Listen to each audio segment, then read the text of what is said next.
Amen. Amen, amen, amen. Que le nom de Jésus soit béni. Amen. Amen, amen. Amen. Que le nom de Jésus-Christ soit béni. Amen. Je vais continuer mon thème. Amen. Ce que je viens de faire là, c'est une parenthèse de l'esprit. Amen. C'était pour parler à quelqu'un. Reste attaché à ton Dieu. Reste à la porte, ne t'inquiète pas. Amen. La porte, c'est un bon endroit parce que c'est là où tout le monde passe pour rentrer dans la cour du roi. Amen. Reste à la porte. Jésus est la porte. Reste à la porte.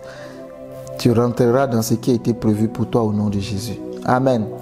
Seigneur, je veux te bénir, te glorifier et te célébrer. Je prie que l'onction de l'enseignement et de la prédication que tu as rendu disponible cet après-midi continue de nous impacter afin que la parole relâchée puisse s'amplifier dans le cœur de quelqu'un et que cela puisse produire un changement radical dans chaque destinée prophétique qui écoutera cette prédication dans le nom puissant de Jésus. Donne-nous la force nécessaire et la capacité, Père, pour pouvoir rendre, Seigneur, tout ce que tu auras mis et planté dans mon cœur dans le nom puissant de Jésus. Que le ciel demeure ouvert, Seigneur. Que les ondes négatives soient chassées, Père, afin que le Saint-Esprit puisse se mouvoir. Qu'il saisisse cette parole, Père, afin que cette parole libérée, Père, soit fécondée par la puissance du Saint-Esprit dans la vie de tout un chacun de nous, Seigneur. Que nous soyons, Père, des hommes, des femmes qui portent des fruits dignes de ton nom. Que toute la gloire, l'honneur, la puissance et la magnificence te soient rendues au nom de Christ Jésus. Amen.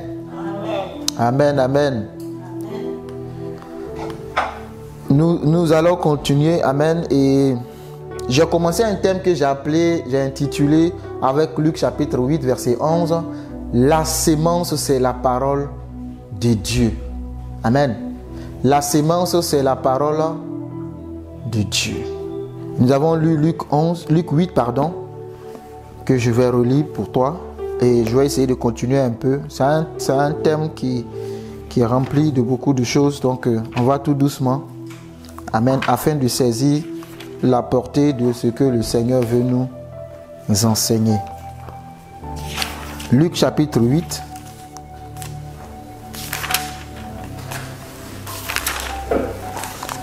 Ensuite, Jésus allait de ville en ville et de village en village, prêchant et annonçant la bonne nouvelle du royaume de Dieu. Les 12 étaient avec lui et quelques femmes qui avaient été guéries d'esprits malins et de maladies. Marie dite de Magdala, de laquelle était sorti cette démon. Jeanne, femme de Chouza, intendant d'Hérode, Suzanne et plusieurs autres qui l'assistaient de leurs biens. Verset 4. Une grande foule s'étant assemblée et des gens étaient venus de diverses villes auprès de lui. Il dit cette parabole. Un semeur sortit pour s'aimer sa sémence. Un semeur sortit pour s'aimer sa sémence. Comme il s'aimait, une partie de la sémence tomba le long du chemin. Elle fut foulée aux pieds et les oiseaux du ciel la mangèrent. Une autre partie tomba sur le roc. Quand elle fut levée, elle sécha parce qu'elle n'avait point d'humidité. Une autre partie tomba au milieu des épines. Les épines crurent avec elle et l'étouffèrent. Une autre partie tomba dans la bonne terre. Quand elle fut levée, elle donna du fruit au centuple. Après avoir ainsi parlé, Jésus dit à haute voix que celui qui a des oreilles pour entendre, entende. Ses disciples lui demandèrent ce que signifie cette parabole. Verset 10, il répondit, il vous a été donné de connaître les mystères du royaume de Dieu. Mais pour les autres, cela leur est dit en parabole, afin qu'en voyant, ils ne voient point, et qu'en entendant, ils ne comprennent point. Verset 11, voici ce que signifie cette parabole. La sémence, c'est la parole de Dieu. Donc c'est là que j'ai pris mon thème. La sémence, c'est la parole de Dieu. La sémence, c'est la parole de Dieu. Et la fois passée, je suis revenu dans Luc chapitre 7 pour vous expliquer l'amour de Dieu envers les hommes. À travers l'histoire de cette femme pécheresse, en fait. C'était une femme qui avait une mauvaise vie. Et les pharisiens étaient réputés ne pas marcher avec type de personne. Mais la grâce de Dieu a introduit cette femme pharisienne dans la maison du pharisien. Mais ce qui est intéressant, c'est que lorsque cette femme rentre dans la maison du pharisien, elle ne s'attarde pas sur le pharisien, elle se concentre sur Jésus. Et étant concentrée sur Jésus, elle reçoit son pardon. Elle reçoit la délivrance de sa vie. Et le pharisien offusqué, choqué de ce que Jésus s'entretenait avec cette dernière, se disait en lui-même, est-ce que réellement cet homme est prophète? Parce que si c'était le cas, il aurait su en amont que cette dernière est une femme de mauvaise vie, c'est une femme pécheresse. Amen.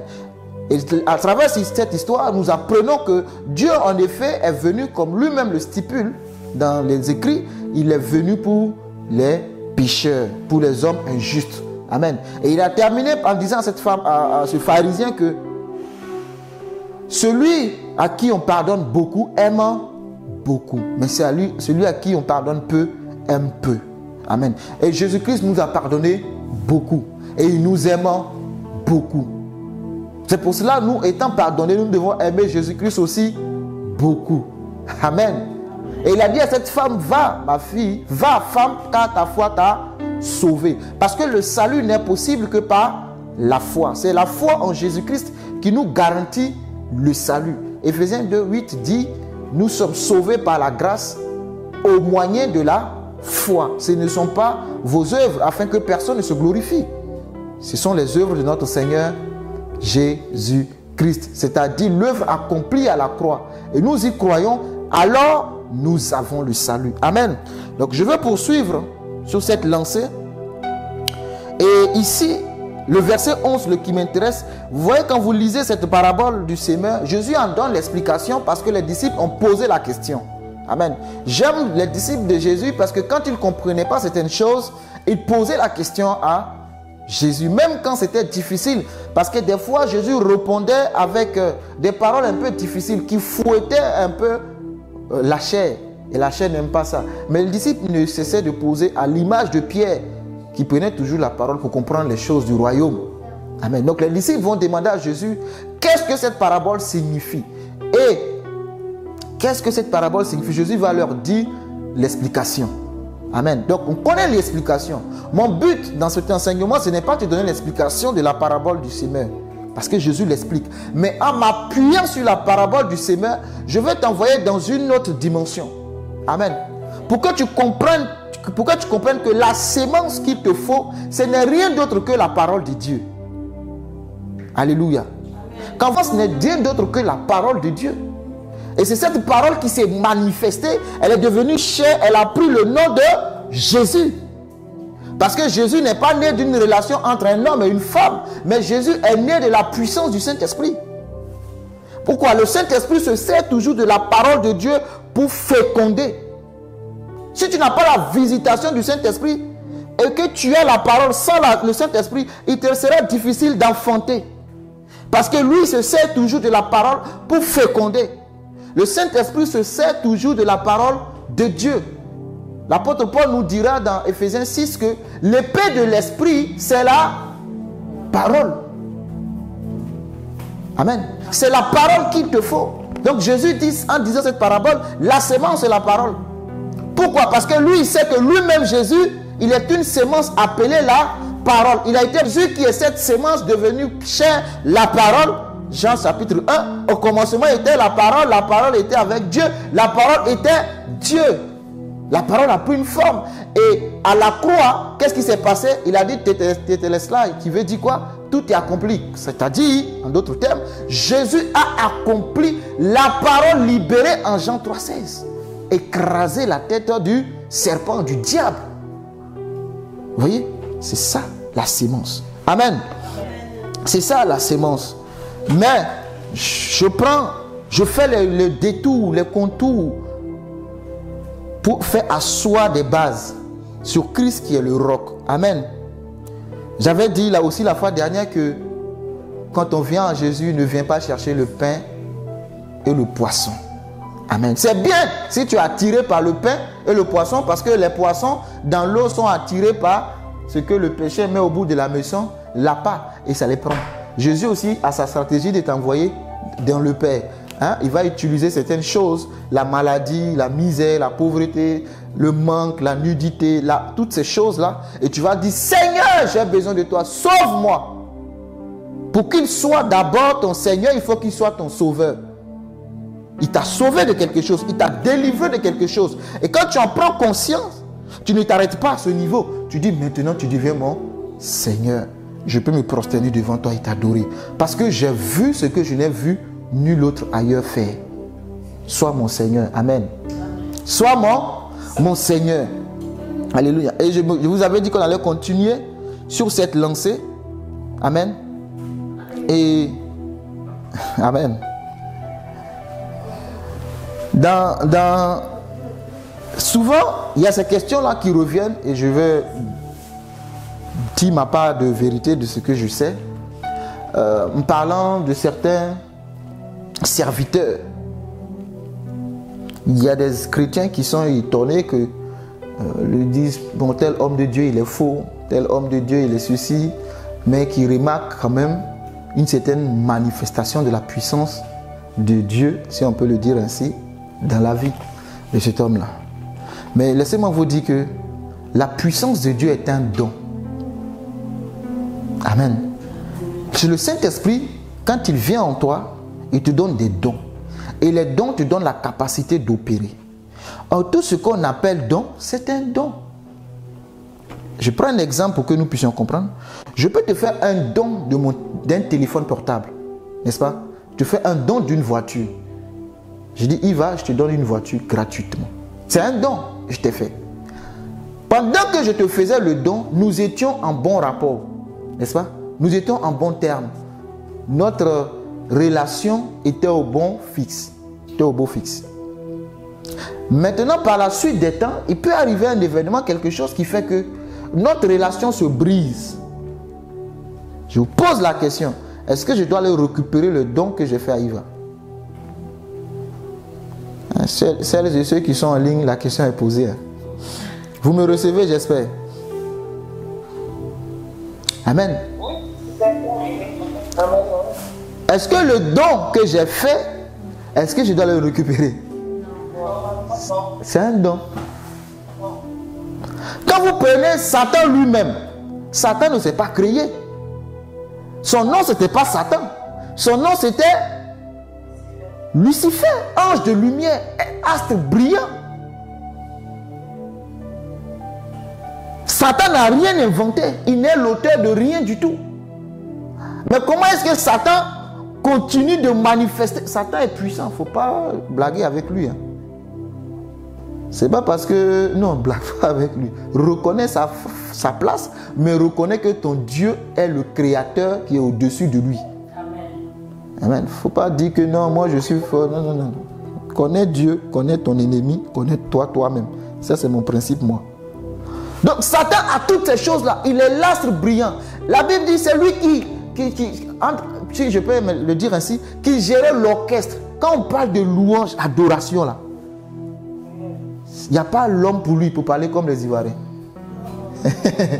C'est le numéro 1. Donc, vous voyez, les gens qui brillent dans le monde, certains, dans le domaine musical, sont obligés de sympathiser avec le diable pour pouvoir exceller dans le talent de la musique. Tu ne sais pas ce qu'ils chantent, mais quand ils chantent, tout le monde est en transe. Mais tu ne sais pas ce qu'ils chantent. D'autres diront même, quand je suis sur les stades, quand je suis sur le podium, je suis une autre personne. Parce que les démons en lui se manifestent. Hein? Enfant de Dieu, ouvre tes yeux. Amen. Donc Satan il avait tout ça. Et quand il a péché, l'orgueil, la Bible dit que c'est l'orgueil qui est monté dans son cœur. Il a dit quoi? Je vais aller prendre le trône. Je vais m'asseoir à la place de Dieu. Écoute, il y a un seul Dieu. Il n'y en a pas deux. Et Satan est monté pour aller prendre la place. Il y a eu guerre dans les cieux. Et il fut chassé. Mais quand Dieu l'a chassé, Dieu n'a pas repris les dons, la puissance qui est en lui. Donc ne sois pas étonné que le gars manifeste la puissance alors que Dieu n'est plus avec lui. Si je te donne mon seau, je te donne mon chéquier, tu vas aller mettre tout ce que tu veux. Mais on n'est plus ensemble. Si je ne veux pas vite là, tu vas vider mon compte. Il faut que je fasse vite pour bloquer les accès. Amen. C'est ça. La foi de Dieu, Dieu bloque les accès au diable pour ne pas qu'il continue de piller ta vie. Il faut faire vite. Parce que c'est le nom de Jésus, le sang de Jésus qui dit stop au diable. Il n'y a pas autre chose. Amen. Et si vous prenez... comment il s'appelle? Tu vas dire c'est Satan. Ok. Prenons Judas. Judas était de ceux... Il était dans l'équipe de Jésus-Christ. N'est-ce pas? Judas était parmi les 12, pas les 70. Jésus avait les 12. Dans les 12, il y avait les 3 Jean, Pierre, Jacques. Et il avait les 70. Quand Jésus envoie les 12 dans Luc 9, il y avait Judas. Et qui a choisi Judas? C'est Jésus lui-même qui a choisi Judas. Et il savait qui est Judas. Écoute, ton rôle, ce n'est pas de savoir qui fait quoi, qui ne fait pas quoi. Ton rôle, c'est de faire ce que Dieu te dit de faire. Tu n'es pas le juge des hommes, ni des hommes de Dieu. Amen. Ne sois pas le juge des hommes, ni des hommes de Dieu. Fais ton travail. Il a dit, je donnerai à chacun selon son œuvre. Fais ton travail et laisse Dieu faire le sien. La Bible dit, je ne lis pas, hein, Luc 9. Dans Luc 10, quand ils vont revenir, parce que Jésus leur a donné le pouvoir. Hein, si j'ai noté, je ne sais pas si je l'ai noté. Jésus leur a donné le pouvoir et ils sont partis. Ils ont fait un bon boulot. Ils ont chassé les démons, ils ont guéri les malades. Et ils sont revenus pour rendre témoignage à Jésus. Amen.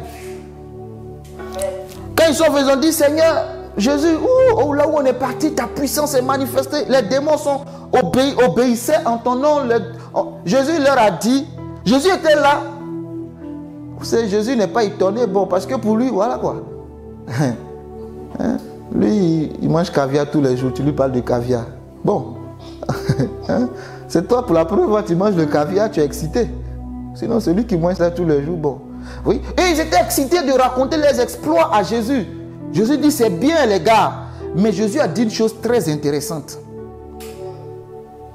Luc 10, 19, il dit, voici, je vous ai donné le pouvoir de marcher sur les serpents et les scorpions, et sur toute la puissance de l'ennemi, et rien ne pourra vous nuire. Je vous ai donné le pouvoir de marcher sur le serpent et le scorpion, sur toute la puissance de l'ennemi, et rien ne pourra vous nuire. Judas en faisait partie. Il a reçu le pouvoir. Amen. Amen. Ce qui est intéressant au verset 20, cependant, ne vous réjouissez pas de ce que les esprits vous sont soumis. Le fait de manifester la puissance de Dieu en tant qu'enfant de Dieu, c'est pas ça ta joie. Tu chasses un démon, ça n'a rien d'extraordinaire pour Dieu de chasser un démon. C'est normal, ça fait partie de l'ADN des enfants de Dieu. Parce qu'ils ont en eux ce pouvoir-là. Je commande à l'esprit de sortir, il doit obéir. J'ai le bâton de commandement. Si un président de la République prend des décisions, où est la joie pour le bien-être du peuple? En quoi est-ce qu'il doit être acclamé? Si un président de la République décide qu'on doit construire des routes, des hôpitaux, en quoi est-ce qu'il doit être acclamé? Il est là pour qui? Pour le peuple. Qu'est-ce qui est extraordinaire? Vous êtes des serviteurs. Pourquoi est-ce qu'on doit acclamer ça? On doit rendre gloire à Dieu. C'est tout. On rend gloire à Dieu. C'est à lui toute la gloire. Il dit, ne vous réjouissez pas parce que les démons vous sont soumis, mais réjouissez-vous parce que vos noms sont inscrits dans les cieux. Là-haut, mon nom est écrit là-haut, là-bas. C'est ça qui doit te réjouir. Parce que ton nom est inscrit dans le ciel. Il dit dans les cieux, le premier ciel que tu vois, le deuxième là où logent les démons, et le troisième là où Dieu règne. C'est-à-dire qu'à tous les niveaux, ton nom est inscrit, on te connaît. Quand tu passes, On dit celle-ci, celui-ci vient du Très-Haut. C'est ça qui fait ta joie. C'est ça qui te conduit. Ce n'est pas le fait que tu es emmagasiné ou est-ce que tu es chassé un démon ou est-ce que tu as prié pour qu'un malade guérisse. Ça pour Jésus c'est normal quand on est enfant de Dieu. Même si nous ne le vivons pas, c'est parce que nous ne le manifestons pas et nous n'osons pas le faire. Amen. Pour Jésus tout ça c'est normal. Il dit mes gars, votre joie doit être uniquement basée sur le fait que votre nom est inscrit dans le livre de vie. Amen. Amen. Judas était parmi eux. Mais on connaît la fin de l'histoire de Judas. Ça n'a pas empêché Judas d'aller se suicider. Il allait se pendre. Il allait se tuer. Amen. Qu'est-ce qui nous garantit la vie? C'est le fait que nous ayons nos noms inscrits dans le livre de vie. Ce n'est pas nos œuvres. On comprend bien. C'est pour ça que Paul il dit ce n'est pas par nos œuvres. Mais c'est par la grâce de Dieu au moyen de la foi. Parce que la foi nous rend agréables. Jésus, Luc 9:1, c'est ceux qui veulent noter les références. Jésus les a rassemblés, il leur a donné le pouvoir de chasser, de guérir. Donc si Dieu appelle un homme de Dieu qui lui donne sa force, et qu'en cours de route, cet homme-là utilise la force et la puissance que Dieu lui a donnée pour travailler à son propre compte, vous voyez, ça n'engage que lui. Parce que Jésus a dit, je poursuis, que ce n'est pas tous ceux qui me diront Seigneur, Seigneur, qui entreront dans le royaume de Dieu. Mais ce sont ceux-là qui feront ma volonté. Et Jésus a dit, ils diront, mais n'est-ce pas en ton nom que nous avons chassé les démons? Amen. Je prends mon temps, je suis dans mon thème. Mais Dieu veut que que je prenne mon temps pour... voilà. Je ne cours pas dans la parole. Donc, ne t'inquiète pas. On a tout le temps jusqu'à ce que Jésus vienne nous sauver. Vienne nous prendre pour aller. Amen. Donc, on a tout le temps. La vie chrétienne, là, on ne peut pas... C'est toute ta vie, en fait. Tant que tu es sur la terre, tu dois vivre là, ça. Donc, ne te presse pas. Hein? Ne te presse pas. Donc, ce n'est pas tous ceux qui disent Seigneur, Seigneur. Mais c'est ceux qui font la volonté de Dieu. Et ils ont dit, mais ce n'est pas en ton nom nous avons chassé les démons. Ce n'est pas en ton nom nous avons guéri. Il dit quoi? Arrière de moi, ouvrier d'iniquité, je ne vous ai point connu. Attention, je ne vous ai point connu. Connaître ici, c'est connaître dans la... Le mot connaître ici, c'est la même chose que avoir des relations avec une personne, entre un homme et une femme.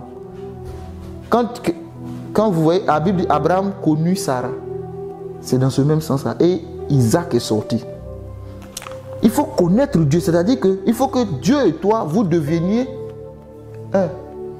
C'est pour ça que la Bible nous dit que celui qui couche avec quelqu'un devient avec lui une seule chair. Je ne vous ai point connu. Vous utilisez ma puissance, mais nous n'avons pas de relation. Hein? Attention. Je t'ai donné le chèque ne veut pas dire qu'on se connaît. Je passe dans la rue, je vois que tu es mal, je te fais un chèque de 100 000 euros, je continue mon chemin, je te fais un don. Est-ce qu'on se connaît? Non. Amen. Donc, il dit, faites attention. Faites attention. Ils ont servi Dieu, ils ont chassé les démons, ils ont détruit l'œuvre de Satan, ils ont guéri les malades. Mais Jésus dit, je ne vous connais pas. Qui êtes-vous? Moi, je ne vous connais pas. Amen. Je ne vous connais pas. Je ne vous connais pas. Il faut connaître Dieu. Jean 15 dit, celui en qui je demeure et celui qui demeure en moi porte des fruits. C'est très important. Connaître Dieu et demeurer en Dieu. N'utilise pas le nom de Dieu à tes propres fins. Donc, et Jésus nous a averti que dans les derniers temps, il y aura beaucoup de faux prophètes. Donc, pourquoi tu es étonné? Toi, ce que tu dois faire, c'est de te concentrer sur ta relation en Dieu, ton intimité dans le Seigneur. C'est tout ce qui doit te motiver. Amen. Alléluia. C'est ce qui doit te motiver. Et je continue. Dans Jean chapitre 6, Jésus a nourri ça. Il a nourri au moins 5000 hommes, sans compter les hommes, sans compter les femmes et les enfants. Amen. Ils ont mangé, ils ont été rassasiés. Ils étaient bien. Alléluia. Ils étaient bien. Et je vais lire. Le lendemain, comme d'autres barques étaient arrivées de Tibériade, Jean 6, verset 25, près du lieu où ils avaient mangé le pain, après que le Seigneur eut rendu grâce, les gens de la foule ayant vu que ni Jésus ni ses disciples n'étaient là, montèrent eux-mêmes dans ces barques et allaient à Capernaum à la recherche de Jésus. Jésus les a nourris. Ils ont trouvé un nourrisseur ou bien une nourrice, si vous voulez. Le lendemain, ils se lèvent, ils disent, allons chercher le gars qui multiplie le pain et les poissons. Jésus s'inquiète de nous. Vous savez, Jésus s'inquiète de nous. Il veut notre bien. Amen. Pendant 3 jours, ils étaient avec Jésus, ils étaient fatigués. Jésus leur a dit, asseyez-vous, vous allez manger. Il a dit à ses disciples de donner à manger à ces gens-là. Les disciples ont dit, maître, vraiment, ce qu'on a là, c'est un petit garçon qui a du pain et des poissons, 5 pains, 2 poissons. Hein? C'est ça seulement qu'on a ici. Qu'est-ce que ça peut suffire pour au moins 5000 personnes?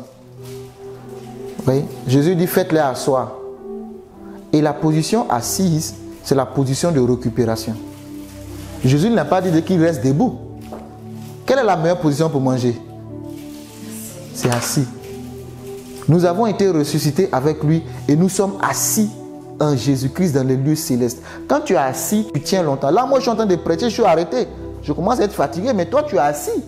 Tu es à l'aise. Tu peux même manger. N'est-ce pas? Oui. Donc, dans l'endurance, tu vas plus rester dans ta position que moi. À un moment donné, je ne pourrai plus rester debout. Donc, si tu veux évoluer et saisir les promesses de Dieu, il faut rentrer dans la position assise. Il faut t'asseoir.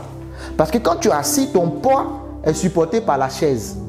Donc, si tu es assis en Jésus, ton poids et tes soucis sont supportés par Jésus. Donc, il dit, vous êtes trop fatigués, les gars, faites-les asseoir.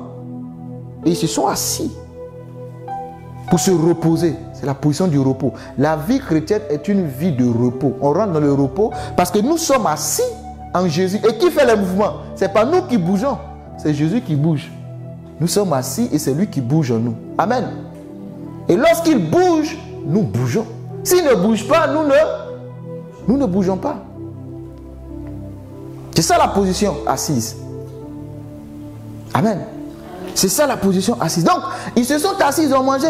Et ils se sont dit, bon, voilà un gars, avec lui, on mange gratuitement. On boit gratuitement. Allons le chercher. Qui ne veut pas de ça? Chaque jour, tu vas manger cadeau. Tu vas aller. Mais écoutez la suite. L'ayant trouvé au-delà de la mer, il lui dit, Rabbi, quand es-tu venu ici? Jésus leur répondit, en vérité, je vous le dis, vous me cherchez non parce que vous avez vu des miracles, mais parce que vous avez mangé des pains et que vous avez été rassasiés. Jésus dit, vous me cherchez parce que vous avez mangé le pain et que vous avez été rassasiés. Pourtant tu cherches Jésus à cause de quoi? Voilà ce qu'il leur dit. Il continue, verset 7. Travaillez non pour la nourriture qui périt, mais pour celle qui subsiste. Amen.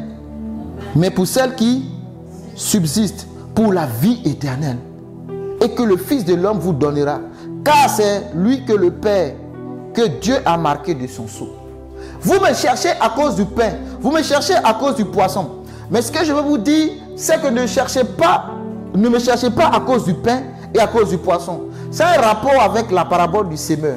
Parce que quand Jésus en donne l'explication, à un moment donné, il dit les soucis du ciel ont étouffé la parole.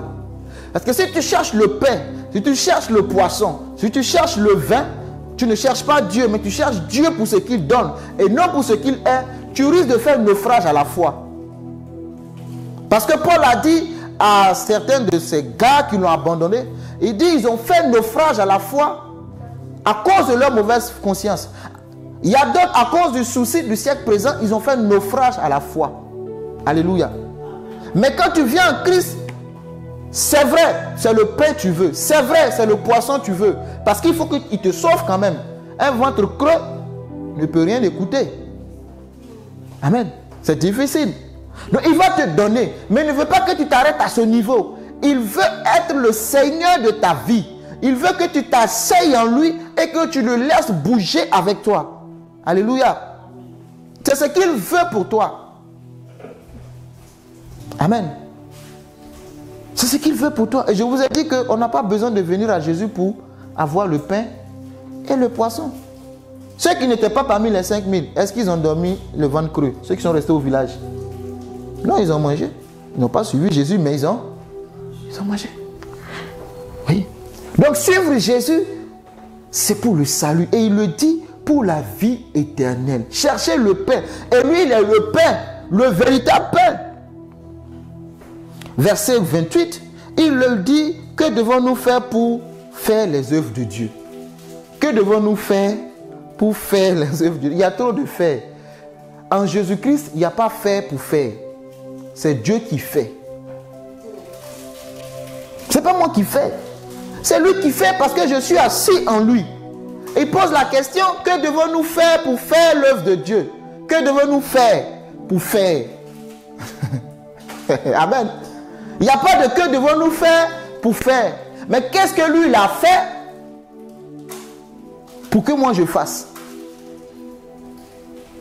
Lui, il a donné sa vie. Et qu'est-ce que moi je dois faire? Moi, je dois croire. C'est tout. Il n'y en a pas, qu'est-ce qu'il a fait pour que moi je fasse? Il n'y a pas ça. Amen.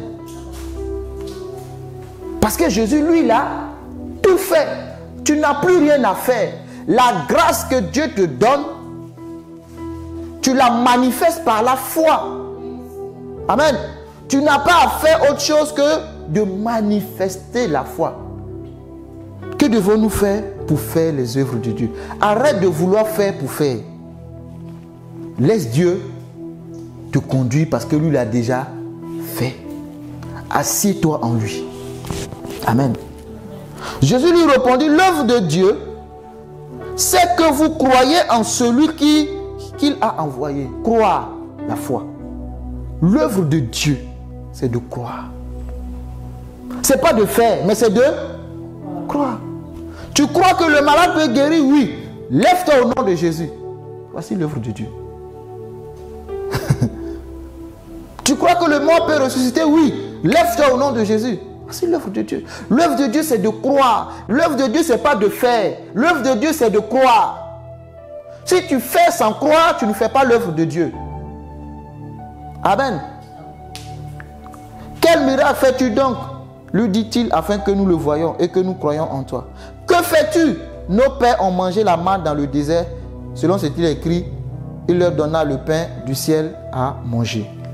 Jésus dit au verset 51, je suis le pain vivant qui est descendu du ciel. Si quelqu'un mange ce pain, qu'est-ce qui va se passer? Il vivra éternellement.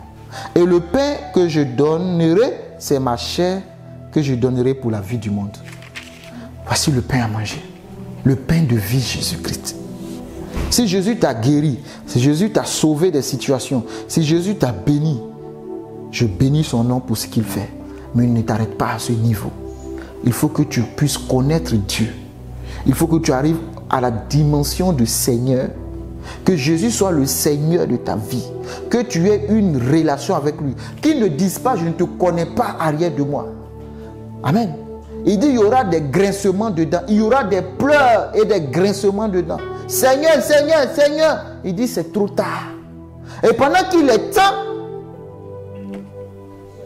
il faut chercher Dieu. Pendant qu'il se trouve. Alléluia. Il faut chercher Dieu. Je suis le pain. C'est ce pain-là que nous devons chercher. Et je vous garantis que tu ne peux pas chercher Dieu. Et Dieu va te laisser tomber. dans tes besoins. Alléluia. Amen. Je vous ai expliqué tout à l'heure pour Mardochée. Mardochée faisait ce qu'il devait faire. Le roi a ouvert son annale, son livre de souvenirs. Il a béni Mardochée. Amen. Tu as utilisé son ennemi pour le bénir. Amen. Cherche le pain de vie. La parabole du sémin que Luc 8 enseigne, cherche le pain de vie. Parce que la sémence, c'est la parole. Et la parole, c'est Jésus, c'est lui le pain de vie. Amen. Là-dessus, les Juifs disputaient entre eux, disant, comment peut-il nous donner sa chair à manger? Jésus leur dit, en vérité, je vous le dis, si vous ne mangez la chair du Fils de l'homme, et si vous ne buvez son sang, vous n'avez point la vie en vous-même. On continue. Celui qui mange ma chair et qui boit mon sang a la vie éternelle, et je le ressusciterai au dernier jour. Quand tu acceptes Jésus, tu manges ta chair, tu bois son sang, tu as la vie éternelle. La vie éternelle, on ne va pas aller quelque part pour faire la vie éternelle. Il ne faut pas croire que la vie éternelle, tu vas aller quelque part. Non. Quand tu acceptes Jésus, la vie éternelle commence sur terre. Alléluia. Il dit tu as la vie éternelle, pas tu auras. Il dit tu as la vie éternelle, mais quand tu vas mourir physiquement, je te ressusciterai. Parce que ton corps physique est soumis au temps, tu vas mourir. Si tu as duré 120 ans, gloire à Jésus. 70, la Bible dit, les plus robustes 80. Si tu en as fait 80, bénis Dieu. Vous voyez? Donc ton corps qui est soumis au temps va être enterré. Mais Jésus dit, je te ressusciterai. Donc la mort n'est pas la fin, mais c'est le début d'une autre histoire avec le Seigneur Jésus-Christ. Amen. Mais la vie éternelle, tu la commences quand le jour où tu lèves les mains pour dire, Seigneur Jésus, je t'accepte. Ce jour-là, tu as la vie éternelle. C'est fini. Tu es rentré dans le royaume de Dieu. Amen. Mais les soucis du siècle, c'est là le danger. Les soucis du siècle. Donc celui qui ne mange pas là le corps et qui ne boit pas le sang n'a pas la vie. Ils ont dit nos pères ont mangé la manne. Vous connaissez l'histoire de la manne? La manne dans le désert, ils ont crié, oh on veut manger. On mangeait des concombres, je ne sais pas moi en Égypte. Hein? Oh, quand je n'étais pas chrétien, j'avais 3 gars, un qui payait la maison, l'autre le loyer, l'autre l'électricité. Quand je n'étais pas chrétien, ma vie était rose. Depuis que j'ai accepté votre Jésus, vous m'avez dit de tout abandonner, de ne plus avoir des gars, hein, de vivre avec la sainteté, la chasteté. Mais depuis que je vis la sainteté, la chasteté, c'est la pauvreté qui m'accompagne. Alléluia. Et ils ont dit ça à Jésus, on mangeait le concombre, les carottes, le soja, la viande, et tu nous envoies dans le désert pour nous tuer. Jésus a fait pleuvoir la manne. Je vous dis, tu ne peux pas suivre Jésus et ne pas expérimenter sa bénédiction sur la terre. Non, il va te la donner. Ça c'est pas... il devient ton père. Un père prend soin de ses enfants. Donc la manne, les parents de ces gars, de ces juifs qui parlaient, ont mangé la manne, ils sont morts. Jésus dit, ils ont mangé la manne dans le désert, ils sont morts. Parce que la manne, c'est la nourriture physique. C'est la nourriture. C'est quelle boulangerie on trouve dans un désert? Mais Dieu fait pleuvoir la manne et ils mangent. Mais malgré qu'ils ont mangé la manne, ils sont morts. Mais il y a une autre manne qu'il faut manger qui est le corps de Christ. Et quand tu manges le corps de Christ, tu n'as plus la mort en toi, mais la vie de Dieu entre en toi. La vie Zoé de Dieu, elle entre en toi, elle te pénètre. Alléluia. Et c'est ce qu'il faut manger. Parce que si tu manges la manne c'est quoi? C'est le pain, c'est le poisson, c'est la voiture, ce sont tout ce que tu recherches au détriment de rechercher Dieu, d'abandonner Dieu. C'est toutes ces choses-là, c'est ça la manne. Sauf que cette manne a une date de péremption. Quand vous lisez très bien, la Bible dit que quand tu te lèves le matin, il faut prendre une part. Lundi, prends ce que ton ventre peut manger. Ne prends pas pour lundi, mardi. Si tu prends pour lundi, mardi, ça va pourrir. Mais il y a des enfants qui n'ont pas obéi. Vous pouvez lire, je crois, dans Exode 13. Exode 16, si je ne me trompe pas. Il y a des gens, 16 et puis 17, ils ont pris. Ils disent non, ils se croient tellement intelligents. Ils disent non, Seigneur, on ne peut pas prendre seulement pour un jour. Amen. On ne peut pas prendre seulement la manne pour un jour. Il faut la prendre pour beaucoup de jours. Ils ont pris la manne pour beaucoup de jours. Et malheureusement, la manne pourrissait. Tout ce que tu cherches sur cette terre va pourrir. Amen. Il faut chercher la vie en Jésus-Christ qui ne pourrit pas. Ils ont ramassé. Le lendemain, ils constataient que ça pourrissait. Ils ont été rebelles à la voix de Dieu. Alléluia. Jésus leur dit, vos pères ont mangé la manne, ils sont morts. Mais moi, je suis la manne descendue du ciel. Je suis le pain vivant, le pain descendu du ciel. Si vous me mangez, celui qui mange ma chair et qui boit mon sang a la vie éternelle et je le ressusciterai au dernier jour. Amen. Verset 57. Comme le Père qui est vivant m'a envoyé et que je vis par le Père, ainsi celui qui me mange vivra par moi. Dès ce moment, plusieurs de ses disciples se retirèrent et ils n'allaient plus avec lui. Jésus donc dit aux 12, et vous, ne voulez-vous pas aussi vous en aller? Et vous? Je vais m'attarder un peu sur ça et puis m'arrêter. Je m'arrêterai sur ce point-là. Il dit, Jésus, Seigneur, verset 66, je relis. Dès ce moment, plusieurs de ses disciples se retiraient et n'allaient plus avec lui. Écoutez, on n'a pas dit des gens de la foule, mais on dit oui, les disciples de Jésus. Alors que quand tu es disciple, tu suis la discipline de ton maître. On n'a pas dit les gens de la foule, on dit les disciples de Jésus se retiraient.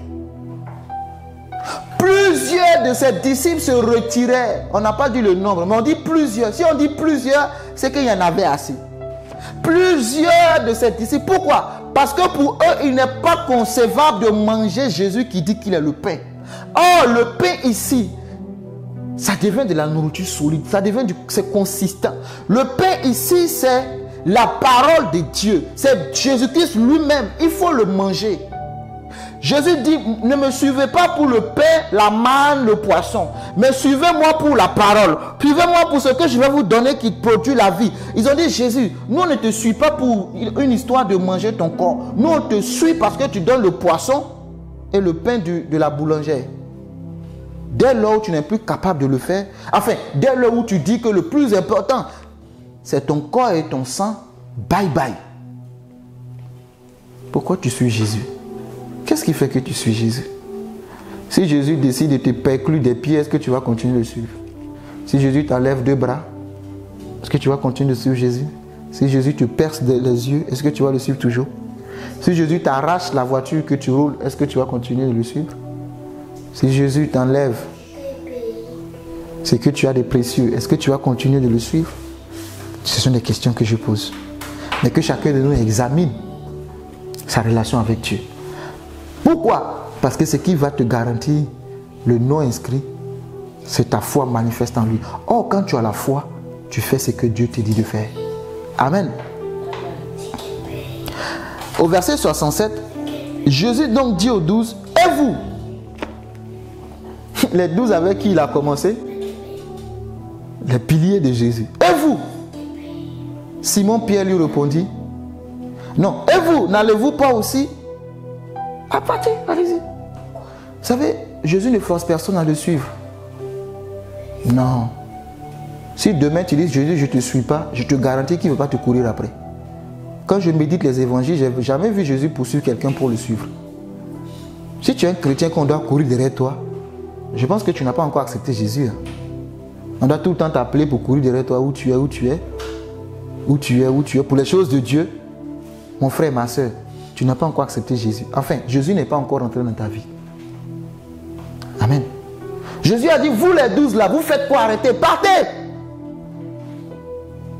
Moi, je n'ai pas besoin de vous. Il a dit quelque part, je peux susciter les pierres pour m'adorer. Allez-y, vous les 12, partez. On ne vient pas à Dieu, viens à Jésus, tu vas avoir ça, tu vas avoir ça. Arrête ça. Jésus veut te donner le pain de vie. C'est le pain de vie, lui, son corps que tu dois manger. Si c'est pour ça, vas-y. Jésus dit, allez-y, vous. Ce qui m'intéresse, c'est Jésus qui l'a dit, vous faites quoi arrêter là? Pourquoi vous me suivez? Vous faites quoi arrêter là? Allez-y, vous aussi. Vous verrez que je demeure toujours Dieu. Sans les hommes, il est Dieu. Sans les hommes, il est Dieu. Je demeure toujours Dieu. Allez-y. Tu es fâché parce que Dieu t'a pas ouvert le robinet. Tu es fâché parce que Dieu t'a pas ouvert la porte. Vas-y. Tu es un chrétien, on doit courir derrière toi. Vas-y. Oui, prends la route et vas-y, bye bye. Jésus ne court derrière personne. Je vous le dis. Il te considère, il te valorise. Mais si tu ne lui donnes pas la place qu'il faut, vas-y. Il t'aime, mais si tu ne le considères pas, l'offre qu'il te fait, vas-y. Dans tous les cas, chacun répondra de ses œuvres. Vas-y. Et Pierre va répondre. Simon Pierre lui répondit, Seigneur, à qui irions-nous? Sa réponse est trop profonde. Seigneur, à qui irions-nous? Aujourd'hui, si tu laisses Jésus, vers qui va te tourner? On pense que Dieu a tellement besoin de nous que oui, mais bon. Écoute, il est le Dieu Tout-Puissant. Et il me fait comprendre qu'il n'est pas le Dieu seulement de la terre. Il est le Dieu de l'univers. Nous, aujourd'hui, on pense que c'est nous qui avons... Dieu a tellement besoin de nous. Hé, Jésus. Mais c'est une grâce que Jésus soit venu nous sauver.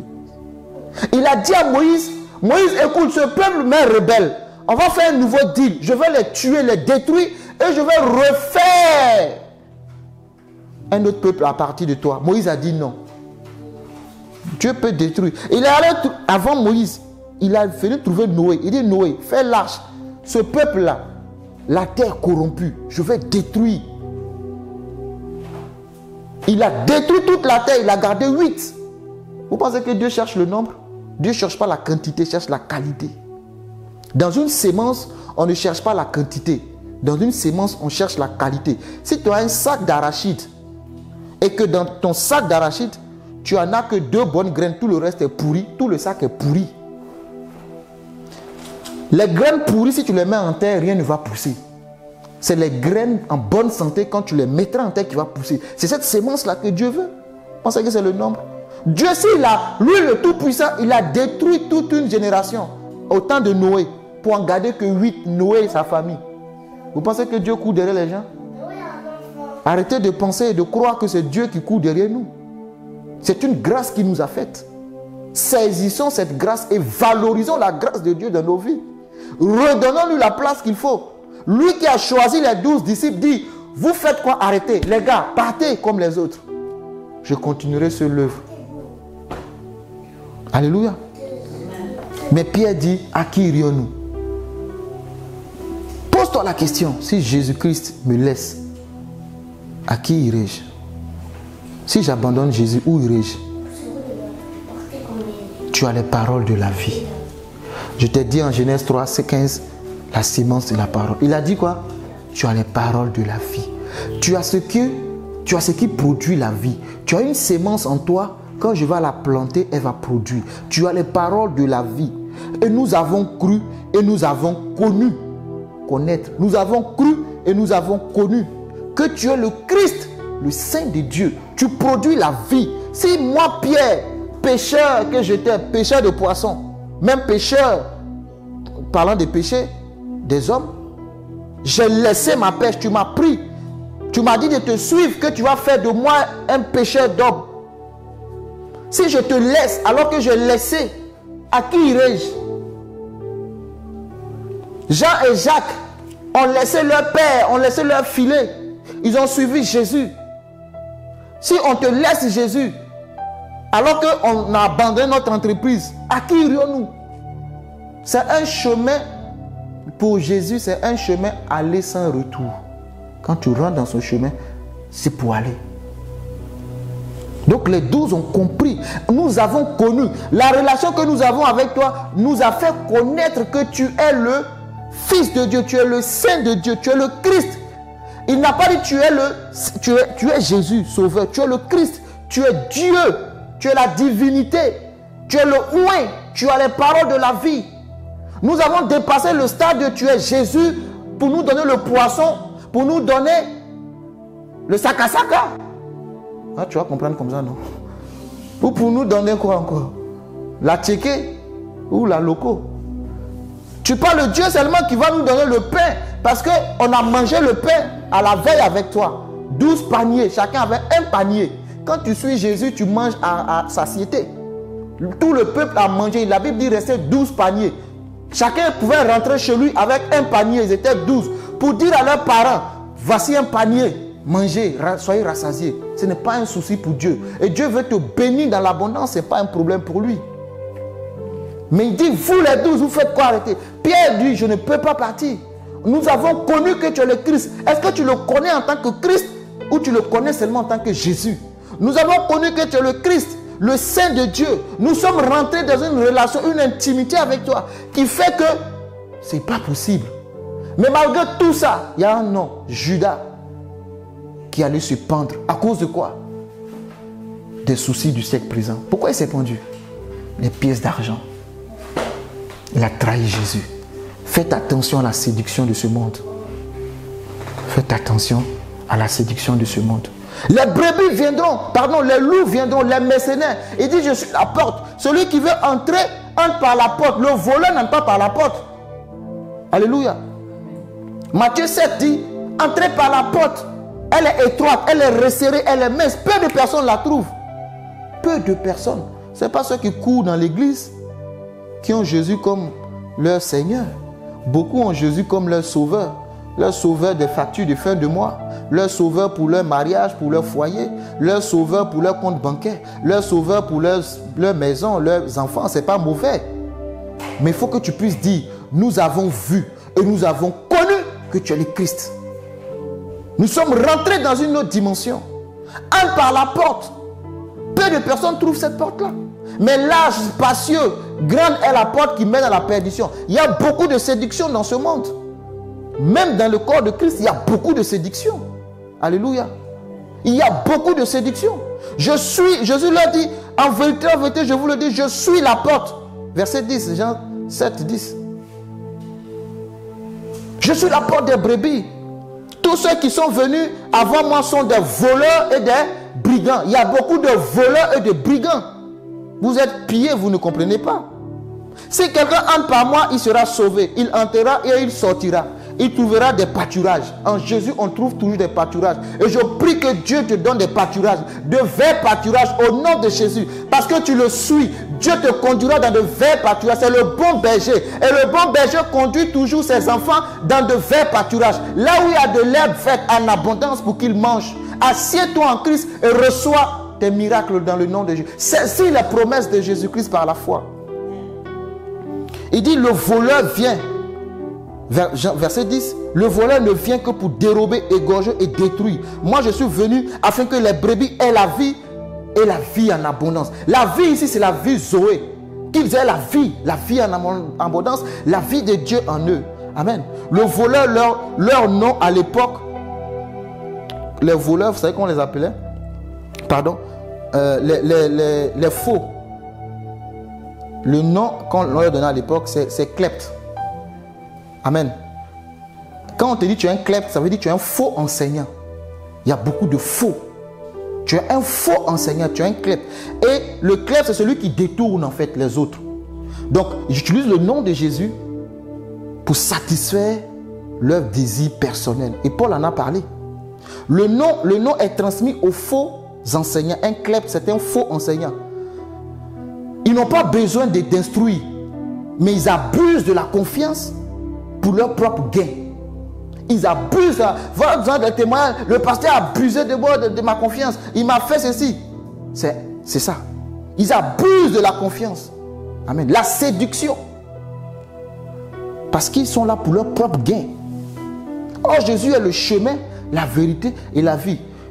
Et le mercenaire, c'est qui? Toujours dans ce même texte. Le mercenaire, il est loué. La Bible dit quand le loup arrive, il fait quoi? Il abandonne les brebis. Donc, il est pasteur quand tout va bien. Quand il y a le danger, il trace. C'est ça le mercenaire. Parce que lui travaille pour son gain. Le mercenaire, son rôle, ce n'est pas de prendre soin des brebis. Il est là pour un intérêt égoïste et personnel. Voyez-vous? Amassez-vous des trésors dans le ciel, là où la teigne et la rouille ne détruisent point, et là où les voleurs ne percent ni ne dérobent. Car là où est ton cœur, là aussi sera, là où est ton trésor, là aussi sera ton cœur. Matthieu 6, 20 à 21. Là où est ton cœur, là où est ton trésor, c'est là-bas. Si ton trésor, c'est Jésus, ton cœur sera chez Jésus. Si ton trésor, c'est les soucis de ce siècle présent, C'est normal. Et je vous ai dit la fois passée, ne me méprenez pas. Je ne suis pas en train de parler contre la richesse. Je ne sais pas, je suis content de dire. Je déteste et je hais la pauvreté au même niveau que quelqu'un qui hait l'impudicité. C'est de la même tu hais le péché. Je déteste et je hais parce que je sais c'est quoi être pauvre. Quand j'étais enfant, j'ai vécu dans la pauvreté. Et même quand je suis arrivé ici, vendredi dernier, je disais, je suis allé tellement que je venais de l'école tard dans la nuit. C'était la grâce, je n'avais pas quoi manger. J'ai ouvert, là où je vivais, la poubelle. J'ai vu quelqu'un qui a jeté son morceau de pain. J'ai pris, j'ai mangé. Donc tu ne peux pas venir me parler de la pauvreté. C'est une bonne chose pour aller au royaume. Vas-y toi seul avec ta pauvreté. Parce que Dieu m'a béni. Et je prie que Dieu te bénisse. La pauvreté, c'est une malédiction. Je le dis et je le répète et je l'assume. La pauvreté, c'est une malédiction. Parce qu'avant la chute de l'homme, l'homme était prospère. C'est quand Dieu a libéré la malédiction que l'homme est rentré dans la misère. Donc la pauvreté est une malédiction. Or, ce Christ m'a racheté, rétabli, je retrouve ma prospérité. Au nom de Jésus-Christ. Alléluia. Mais faites attention, c'est que je veux tirer ton attention. Fais attention parce qu'il y a beaucoup de séduction. Et pour conclure, terminer sur le témoignage, merci Saint-Esprit, d'un homme de Dieu, l'apôtre Roland Dallot du Congo, qui un jour je l'écoutais, il a rendu son témoignage, il allait prêcher dans une assemblée. Et quand il est monté sur la chaire, il a commencé à prêcher avec l'Esprit de Dieu, les choses saintes, la bonne nourriture du royaume. Et l'homme de Dieu avait un père qui était à côté, qui quand il a fini, lui a dit, si tu continues de prêcher comme ça, mon petit, tu vas mourir dans la pauvreté. Et lui, il est monté à son tour et l'homme de Dieu dit, je vais monter prêcher, tu vas voir. Et quand il est monté pour prêcher, en 10, si j'ai bonne mémoire, en quelques minutes, il a enflammé la salle et il a commencé. Ainsi par l'Éternel, Dieu dit qu'il y a 11 personnes qui doivent donner $1000. Dieu me dit exactement 11 personnes. Si je ne me trompe pas du témoignage, du chiffre, exactement 11 personnes doivent donner $1000. Et je crois qu'il y en a 20 ou 30 qui sont avancés. Et lui, il s'est dit, mais si Dieu a dit 11, qui c'est textuellement 11, pourquoi il y en a plus que 11? Déjà, il faut ramener le surplus. Il faut les renvoyer. Mais il a récolté ces $1000. Pour 30 personnes, ça fait $30 000. Quand il est descendu, il dit, voici comment on prêche Jésus. Ainsi parle l'Éternel. L'Éternel n'a rien dit. C'est ton argent qui parle. Amen. C'est ton argent là qui fait parler, ainsi parle l'Éternel. Ta poche là, vidée là. C'est ça, ainsi parler. Et c'est ce que tu aimes. Ainsi parle l'Éternel. Ne rentre pas dans le sensationnel, l'émotion. J'ai la chair de poule. Vous pensez que Jésus c'est la chair de poule? C'est une poule Jésus. Je n'ai pas senti l'onction. On t'enseigne, on te prêche la parole, tu dis, je n'ai pas senti l'onction. Quand tu es marié à un homme, tu le sens. Quand tu sors de ta maison et ton mari, je ne l'ai pas senti. Pourtant, tu lui as dit au revoir, tu pars au boulot. On te pose la question, ton mari va bien? Je ne l'ai pas senti. Tu vas sentir quoi? Tu veux sentir quoi? Tu viens une personne, toi tu veux le sentir. Quand tu parles avec, il faut que tu trembles, que tu sentes. Je n'ai pas senti l'onction. Ben lui aussi, il a fait sentir l'onction. Tu as donné tes $1000. Ainsi parle l'Éternel, non? Faites attention. Hein? Judas faisait partie d'eux. Il allait vendre Jésus pour 30 cycles d'argent. Faites très attention. Amen. Faites très attention. Et je m'arrête là. Amen. Merci Seigneur. Merci Seigneur. Ne t'inquiète pas de la bénédiction. Dieu va t'en donner. Il va te donner la bénédiction. Il rend riche ce Dieu là. Je sais d'où je suis venu. Amen. Et je sais où je vais. Dieu rend riche.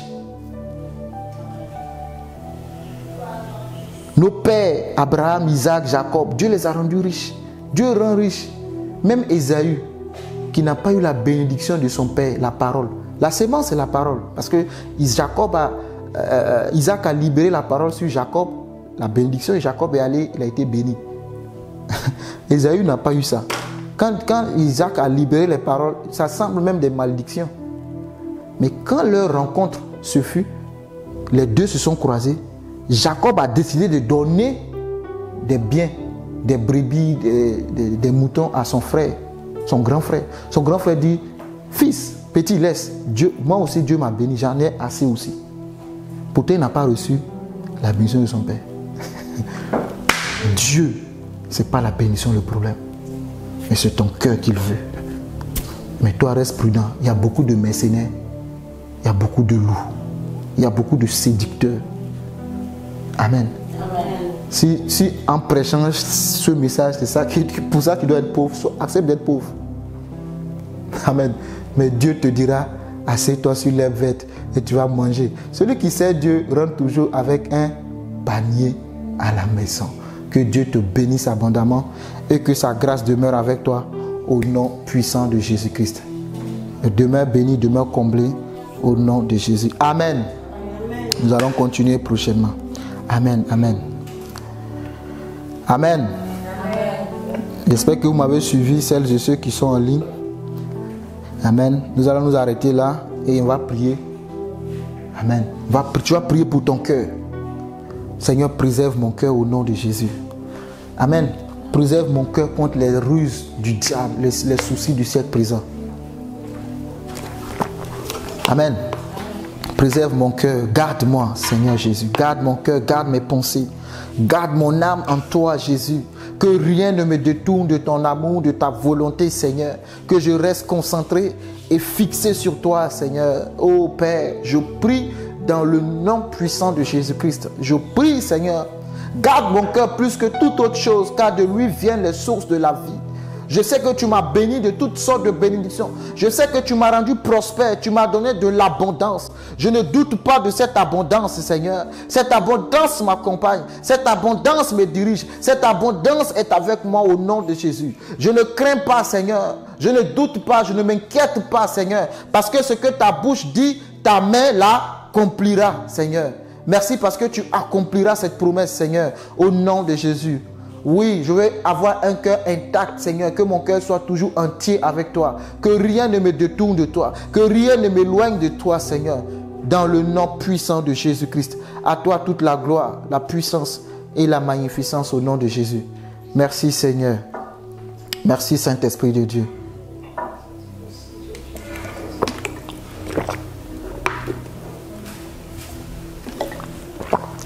Amen. Si vous avez un cantique d'adoration.